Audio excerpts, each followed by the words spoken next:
আজকের রেসিপি গাঠি কচু দিয়ে ইলিশ মাছের মাথা দিয়ে বানিয়ে নেব।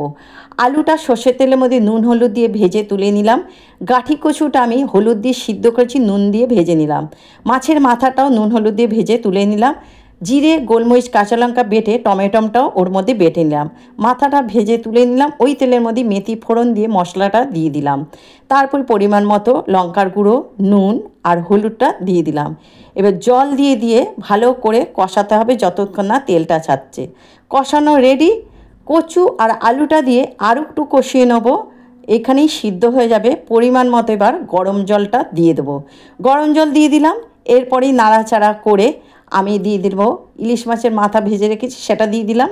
একটা কাঁচা লঙ্কা ভেঙে দিয়ে দিলাম। একদম সিম আছে ঢেকে আমি এটা রান্না হতে দেবো।